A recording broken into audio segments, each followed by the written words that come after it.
Les robots humanoïdes ne relèvent plus de la science-fiction.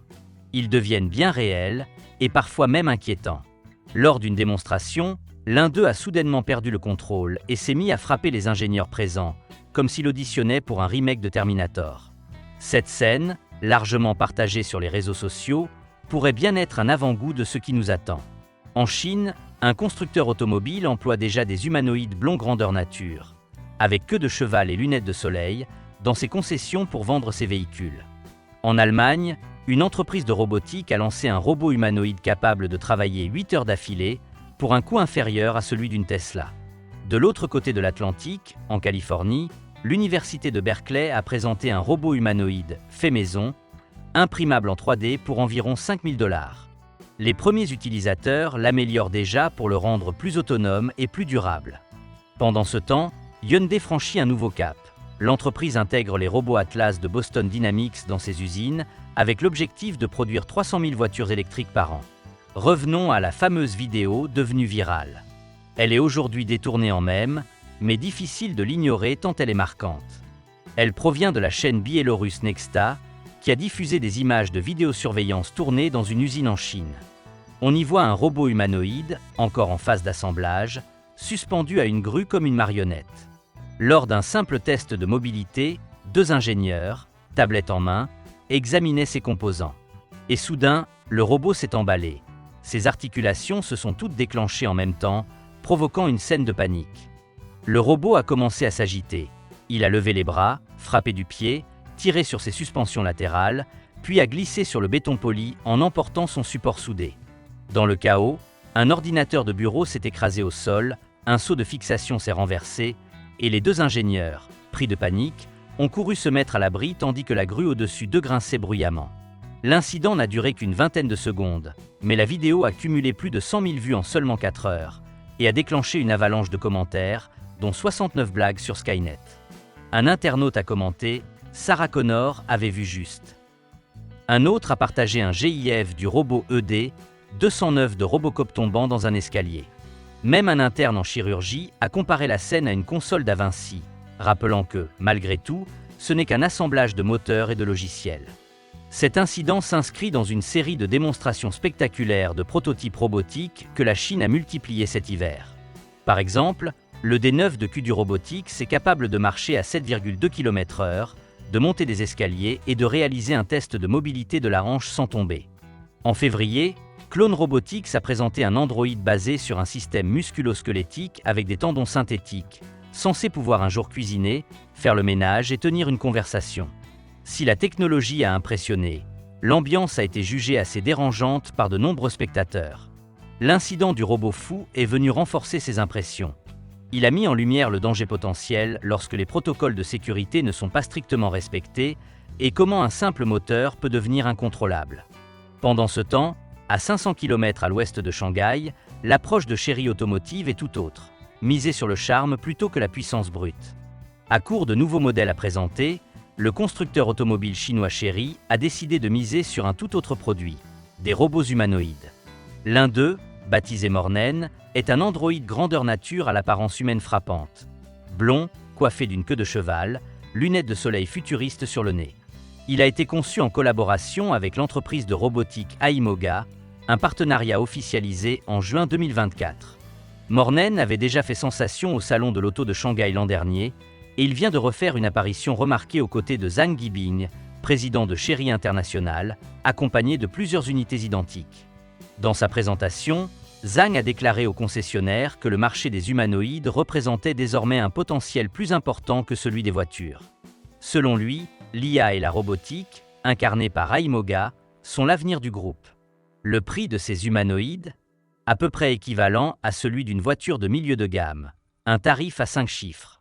Les concessionnaires intéressés peuvent toutefois bénéficier d'une réduction confidentielle.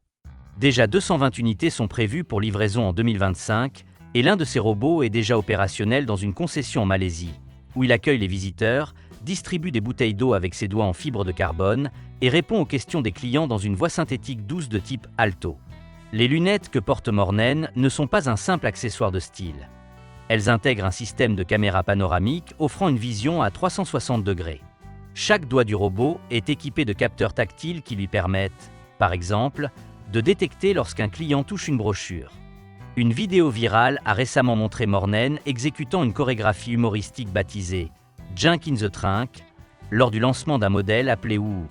Elle a généré une avalanche de commentaires, certains s'interrogeant avec ironie sur la nécessité d'un code vestimentaire pour les collègues en plastique. Pendant que Chery mise sur le spectaculaire, une autre entreprise adopte une approche plus technique. La société allemande Motion Plastique, spécialisée dans les polymères à faible friction, perfectionne depuis 15 ans ses matériaux grâce à une immense base de données tribologiques.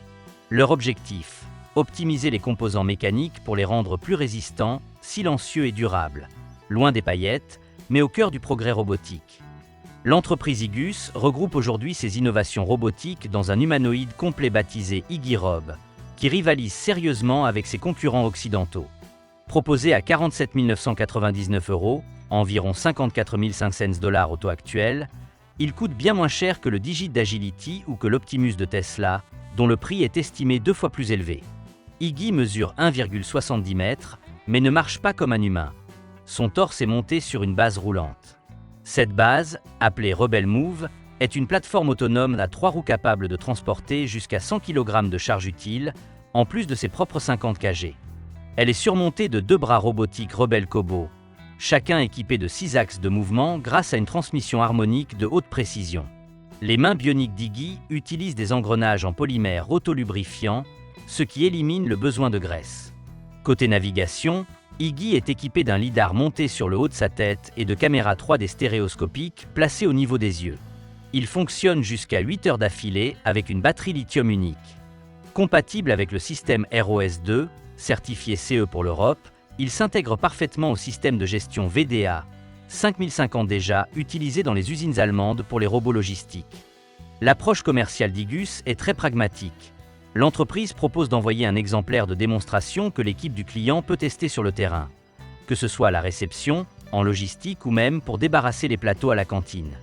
Ensuite, un ingénieur vient adapter les paramètres pour optimiser les tâches. Si l'essai est concluant, l'entreprise garde le robot et paie la facture. Cette stratégie s'appuie sur une feuille de route bien pensée. En 2022, le bras Rebel Kobo a prouvé sa fiabilité. En 2023, la main Rebel a remporté un prix RBR 50 pour sa dextérité à moins de 1000 $. Et en 2024, la base mobile Rebel Move a démontré sa robustesse logistique. Igirob est le fruit de cette évolution, un assemblage cohérent, économique et opérationnel. Pendant ce temps, aux États-Unis, l'Université de Californie à Berkeley pousse la concurrence à l'extrême, avec un humanoïde open source vendu comme un projet de bricolage à prix réduit. La guerre des prix ne fait que commencer. Le projet Berkeley Humanoite, développé par l'Université de Californie à Berkeley, a mis en libre accès l'intégralité de ses fichiers, modèles de chaos, micrologiciels et scripts d'apprentissage par renforcement. Le tout est disponible sur GitHub grâce à une subvention de la NSF, National Science Foundation. Le robot mesure 80 cm de haut, à peu près la taille d'un jeune enfant, et utilise 22 réducteurs cycloïdaux imprimables en 3D avec n'importe quelle imprimante FDM domestique disposant d'un volume de 2 cents x 2 cents x 200 mm. Le coût des composants varie entre 3 236 $, avec sourcing optimisé depuis la Chine, et 4 312 $ si tous les éléments sont achetés aux États-Unis. Les pièces les plus coûteuses sont les 10 moteurs 6512 à couple élevé, 188 $ chacun, et les 12 moteurs 5010 plus compacts, 136 $ pièce. Le contrôle est assuré par un mini PC Intel N95 à 120 $, relié à 4 bus CAN 2.0 tournant à 250 Hz. L'alimentation provient d'une batterie LiPo 6S de 4000 mAh, offrant environ 30 minutes d'autonomie. Sur le papier, ça peut sembler modeste, mais la véritable innovation de Berkeley est logicielle. L'équipe a entraîné la marche du robot entièrement en simulation, avec un transfert direct vers le monde réel, zéro shot. Dans la vidéo de démonstration, on voit le robot descendre d'une table, hausser les épaules, écrire ses initiales avec un feutre, empiler des cubes en mousse et même résoudre un Rubik's Cube. Tout cela avec une fluidité surprenante. Dans l'annexe de l'article scientifique, les chercheurs introduisent une métrique ironique. Couple maximal divisé par la hauteur du robot, le tout normalisé par le prix. Résultat, Cette plateforme à moins de 5 000 $ surpasse certaines machines commerciales à 6 chiffres. Sur Reddit, les avis sont partagés. Certains y voient une révolution comparable à l'arrivée du Raspberry Pi pour les robots à jambes. D'autres critiquent une apparence de jouet et soulignent que l'impression 3D d'engrenage en plat pose des problèmes de durabilité. Malgré tout, la section issue du dépôt J-Hub regorge déjà de contributions, propositions d'engrenage alternatifs, batterie plus grande, etc. Et c'est bien l'objectif. Berkeley veut stimuler une communauté de bricoleurs pour faire avancer le design, sans attendre les grandes entreprises. Pendant que Berkeley pousse depuis la base et que Igus avance avec pragmatisme, Hyundai frappe fort. Le constructeur sud-coréen, qui a acquis Boston Dynamics en 2021, passe à l'étape supérieure. Dans sa nouvelle usine du comté de Bryan, en Géorgie, Hyundai commence à intégrer le célèbre robot bipède Atlas, connu pour ses exploits de parcours. Cette installation fait partie d'un investissement colossal de 21 milliards de $, dont 6 milliards consacrés à l'automatisation. Hyundai utilise déjà les robots quadrupèdes Spot pour ses tournées d'inspection. Désormais, Atlas entre dans la danse. Objectif : produire 300 000 véhicules électriques et hybrides par an et augmenter la capacité de production américaine à 1,2 million d'unités d'ici la fin de la décennie. Le nombre exact de robots Atlas commandés n'a pas été révélé, mais des rumeurs parlent de dizaines de milliers de robots dans différentes catégories. Pourquoi Atlas séduit-il autant ? Parce qu'il peut monter des escaliers, franchir des convoyeurs et se glisser dans des cabines de soudure conçues pour les humains. Résultat, Hyundai peut mettre à jour son logiciel plus vite qu'elle ne construirait de nouveaux bâtiments. Bien sûr, les syndicats s'inquiètent de l'impact sur l'emploi. Mais la direction promet que les chiffres de productivité et de sécurité parleront d'eux-mêmes. D'ici 2026, une cellule de soudure typique pourrait ressembler à ceci.